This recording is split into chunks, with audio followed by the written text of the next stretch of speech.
दोस्तों आज की हम अपनी इस वीडियो में बात करेंगे संयुक्त राष्ट्र, जिसे इंग्लिश में यूनाइटेड नेशन कहा जाता है। तो आज हम इसके ऊपर चर्चा करेंगे और इसके बारे में विस्तार से जानेंगे कि आखिर यूएन का गठन कब हुआ और कैसे हुआ, और यूएन के अंदर किस किस तरह की भाषाओं का उपयोग किया जाता है, या यूएन के सदस्य देश कौन कौन है। इन सभी चीज़ों के बारे में विस्तार से जानेंगे। तो बने रहिए हमारी इस इंफॉर्मेटिव वीडियो में एंड तक। तो वीडियो को शुरू करने से पहले मेरा बस एक ही निवेदन है कि नए व्यूवर्स जल्दी से चैनल को सब्सक्राइब कर लें और पुराने व्यूवर्स वीडियो को लाइक और शेयर करना ना भूलें। तो चलिए दोस्तों शुरू करते हैं अपनी आज की इस वीडियो। संयुक्त राष्ट्र के बारे में विचार पहली बार द्वितीय विश्व युद्ध यानी कि दूसरे विश्व युद्ध के दौरान उभरे थे। द्वितीय विश्व युद्ध में विजयी होने वाले देशों ने मिलकर यह प्रयास किया कि इस संस्था की संरचना, सदस्यता आदि के बारे में कुछ निर्णय कर पाएं। हालांकि 1929 में प्रथम विश्व युद्ध के बाद भी एक इसी तरह के संगठन का निर्माण किया गया था, जिसका नाम राष्ट्रीय संघ रखा गया था, लेकिन यह संघ बहुत हद तक प्रभावहीन रहा था।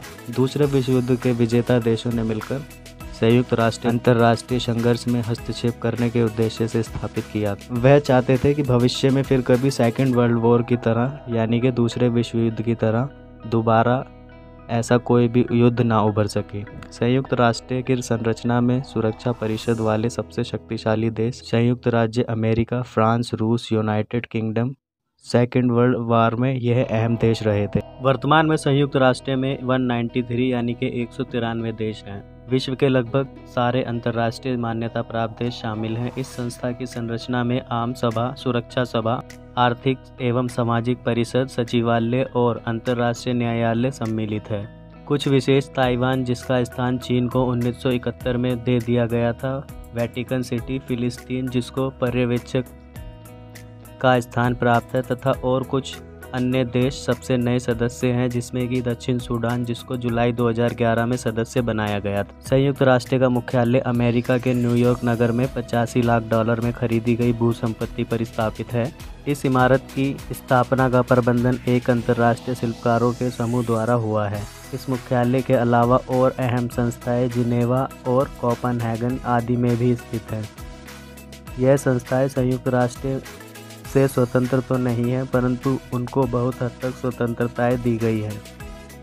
संयुक्त राष्ट्र ने 6 भाषाओं को राजभाषा के तौर पर स्वीकृत किया है, जिनमें कि अरबी, चीनी, अंग्रेजी, फ्रांसीसी और रूसी एवं स्पेनी आदि भाषाएं शामिल हैं। लेकिन इन भाषाओं में से केवल 2 भाषाओं को संचालन भाषा माना जाता है, अंग्रेजी और फ्रांसीसी। यह दोनों भाषाओं को संचालन भाषा माना जाता है। शुरुआती के समय में केवल चीनी और अंग्रेजी, फ्रांसीसी एवं रूसी आदि 4 भाषाओं को ही राजभाषाएं स्वीकृत किया गया था। इसके बाद 1973 में अरबी और स्पेनी, इन दोनों भाषाओं को भी मिला लिया गया। इन भाषाओं को लेकर हमेशा ही विवाद उठता रहता है। कुछ लोगों का मानना है कि राजभाषाओं की संख्या 6 की बजाय 1 होनी चाहिए, वहीं कुछ लोगों का मानना यह भी है कि 6 भाषाओं की जगह भाषाएं और बढ़ानी चाहिए। इसके अलावा कई लोगों का यह भी मानना है कि संयुक्त राष्ट्र की राजभाषा में हिंदी भाषा को भी शामिल करना चाहिए। संयुक्त राष्ट्र अमेरिकी अंग्रेजी के स्थान पर ब्रिटिश अंग्रेजी का प्रयोग करता है। 1971 तक चीनी भाषा के परंपरागत अक्षरों का भी प्रयोग चलता था, क्योंकि तब तक संयुक्त राष्ट्र ताइवान की सरकार को चीन का अधिकारी सरकार माना जाता था, और जब ताइवान की जगह आज की चीनी सरकार को स्वीकृत किया गया, संयुक्त राष्ट्र ने सरलीकृत अक्षरों के प्रयोग का प्रारंभ किया। संयुक्त राष्ट्र में किसी भाषा को आधिकारिक भाषा के रूप में मान्यता दिए जाने के लिए कोई विशिष्ट मानदंड नहीं है। किसी भाषा को संयुक्त राष्ट्र में आधिकारिक भाषा के रूप में शामिल किए जाने की प्रक्रिया में संयुक्त राष्ट्र महासभा में साधारण बहुमत द्वारा एक संकल्प पत्र को स्वीकृत करना होता है, और संयुक्त राष्ट्र के कुल सदस्य के 2/3 बहुमत द्वारा उसे अंतिम रूप में पारित करना होता है। भारत भी बहुत लंबे समय से यह प्रयास कर रहा है कि हिंदी भाषा को संयुक्त राष्ट्र की आधिकारिक भाषाओं में शामिल किया जाए। भारत का ये दावा इस आधार पर है कि हिंदी विश्व में बोली जाने वाली दूसरी सबसे बड़ी भाषा है और विश्व भाषा के रूप में स्थापित हो चुकी है। भारत का यह दावा आज इसलिए और अधिक मजबूत हो जाता है क्योंकि आज भारत विश्व का सबसे बड़ा लोकतंत्र होने के साथ साथ चुनिंदा आर्थिक शक्तियों में भी शामिल हो चुका है। इसके अलावा संयुक्त राष्ट्र ने अपने कार्यक्रमों का संयुक्त राष्ट्र रेडियो वेबसाइट पर हिंदी भाषाओं में भी प्रसारण करता है। कई अवसरों पर भारतीय नेताओं ने संरा में हिंदी में वक्तव्य दिए हैं, जिनमें कि 1977 में अटल बिहारी वाजपेयी का हिंदी में भाषण और सितंबर 2014 में 69वीं संयुक्त राष्ट्र महासभा में प्रधानमंत्री नरेंद्र मोदी का वक्तव्य और सितंबर 2015 में संयुक्त राष्ट्र टिकाऊ विकास शिखर सम्मेलन में उनका संबोधन आदि शामिल है। तथा अक्टूबर 2015 में विदेश मंत्री सुषमा स्वराज द्वारा 70वीं संयुक्त राष्ट्र महासभा को संबोधन, सितंबर 2016 में 71वीं संयुक्त राष्ट्र महासभा को विदेश मंत्री द्वारा संबोधन शामिल है। द्वितीय विश्व युद्ध के जाति संहार के बाद संयुक्त राष्ट्र ने मानव अधिकारों को बहुत आवश्यक समझा था। ऐसी घटनाएं भविष्य में दोबारा ना हो, इन्हें रोकने को अहम समझकर 1948 में सामान्य सभा ने मानव अधिकारों की सार्वभौम घोषणा को स्वीकृत किया था। यह अबंधकारी घोषणा पूरे विश्व के लिए एक समान दर्जा स्थापित करती है, जिसे संयुक्त राष्ट्र संघ समर्थन करने का प्रयास करेगा।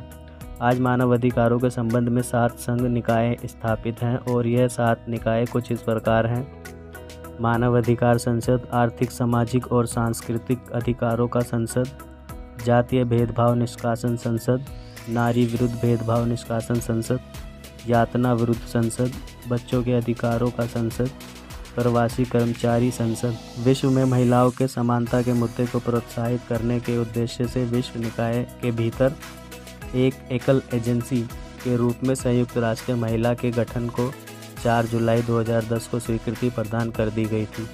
वास्तविक तौर पर जनवरी 2011 को इसकी स्थापना की गई। इसका मुख्यालय अमेरिका के न्यूयॉर्क शहर में बनाया गया है। यूएन वुमेन की वर्तमान प्रमुख चिली की पूर्व प्रधानमंत्री सुश्री मिशेल बैचलेट हैं। संयुक्त राष्ट्र का प्रमुख कार्य महिलाओं के प्रति सभी तरह के भेदभाव और उनके सशक्तिकरण की दिशा में प्रयास करना होगा। इसके साथ ही यह बहुत उल्लेखनीय है कि 1953 में 8वें संयुक्त राष्ट्र महासभा की प्रथम महिला अध्यक्ष होने का गौरव भारत की विजय लक्ष्मी पंडित को प्राप्त है। संयुक्त राष्ट्र के 4 संगठनों का विलय करके एक नई इकाई संयुक्त राष्ट्र महिला नाम दिया गया है। यह संगठन निम्नवत है: संयुक्त राष्ट्र महिला विकास कोष 1976, महिला संवर्धन प्रभाग 1946, लिंग आधारित मुद्दे पर विशेष सलाहकार कार्यालय 1997, महिला संवर्धन हेतु संयुक्त राष्ट्र अंतर्राष्ट्रीय शोध और प्रशिक्षण संस्थान 1976। संयुक्त राष्ट्र के शांति रक्षक वहां भेजे जाते हैं जहां हिंसा कुछ देर पहले से बंद है, ताकि वहां शांति संघ की शर्तों को लागू रखें और हिंसा को रोक कर रखें। यह दल सदस्य राष्ट्र द्वारा प्रदान होते हैं और शांति रक्षा कार्यों में भाग लेना वैकल्पिक होता है। पूरे विश्व में केवल 2 ऐसे राष्ट्र हैं जिन्होंने इस तरह के शांति रक्षा कार्यक्रमों में भाग लिया है। वह राष्ट्र कनाडा और पुर्तगाल है। संयुक्त राष्ट्र स्वतंत्र सेना नहीं रखती है। शांति रक्षा का हर कार्य सुरक्षा परिषद द्वारा अनुमोदित होता है। संयुक्त राष्ट्र के संस्थापकों को बहुत ऊंची उम्मीद थी कि वह युद्ध को हमेशा के लिए रोक पाएंगे, पर शीत युद्ध 1945 से 1991 के समय विश्व का विरोधी भागों में विभाजित होने का कारण शांति रक्षा संघ को बनाए रखने में बहुत कठिन था। संयुक्त राष्ट्र के अपने कई कार्यक्रम और एजेंसियों के अलावा 14 स्वतंत्र संस्थाओं से इसकी व्यवस्था गठित होती है। स्वतंत्रता संस्थाओं में विश्व बैंक, अंतर्राष्ट्रीय मुद्रा कोष और स्वास्थ्य संगठन शामिल हैं। इनका संयुक्त राष्ट्र संघ के साथ सहयोग समझौता है। संयुक्त राष्ट्र संघ की अपनी कुछ प्रमुख संस्थाएं एवं कार्यक्रम हैं, जो कि इस प्रकार हैं: अंतर्राष्ट्रीय परमाणु ऊर्जा, वियना में स्थित यह एजेंसी परमाणु निगरानी का काम करती है। अंतर्राष्ट्रीय अपराध आयोग, हैग में स्थित यह आयोग यूगोस्लाविया में युद्ध अपराध के संदिग्ध लोगों पर मुकदमा चलाने के लिए बनाया गया है। संयुक्त राष्ट्र बाल कोष, यूनिसेफ, यह बच्चों के स्वास्थ्य, शिक्षा और सुरक्षा की देखभाल करता है।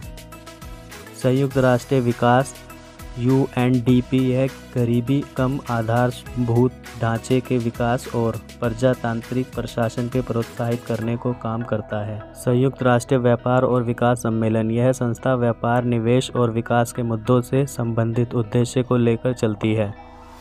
संयुक्त राष्ट्र आर्थिक एवं सामाजिक परिषद, इकोसॉक, यह संस्था सामान्य सभा को अंतर्राष्ट्रीय आर्थिक एवं सामाजिक सहयोग एवं विकास कार्यक्रमों की सहायता एवं सामाजिक समस्याओं के माध्यम से अंतर्राष्ट्रीय शांति को प्रभावी बनाने में प्रयास करती है। संयुक्त राष्ट्र शिक्षा, विज्ञान और सांस्कृतिक परिषद पेरिस में स्थित इस संस्था का उद्देश्य शिक्षा, विज्ञान, संस्कृति और संचार के माध्यम से शांति और विकास का प्रसारण करना है।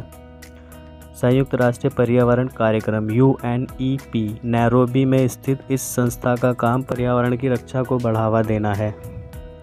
संयुक्त राष्ट्र राजदूत, इसका काम शरणार्थियों के अधिकार और उनके कल्याण की देखरेख करना है। यह जिनीवा में स्थित है। विश्व खाद्य कार्यक्रम, यह कार्यक्रम भूख के विरुद्ध लड़ाई के लिए बनाई गई प्रमुख संस्था है। इसका मुख्यालय रोम में स्थित है। अंतर्राष्ट्रीय श्रम संघ, अंतर्राष्ट्रीय श्रम संघ आधारों पर मजदूरों तथा श्रमिकों के हितों के रक्षा के लिए नियम बनाता है।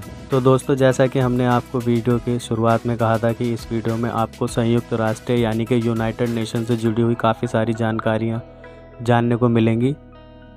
तो अगर आपको ये जानकारियाँ पसंद आई हो तो वीडियो को लाइक, शेयर और कमेंट करना ना भूलें। मिलते हैं अपनी अगली इसी तरह की वीडियो में, तब तक के लिए धन्यवाद।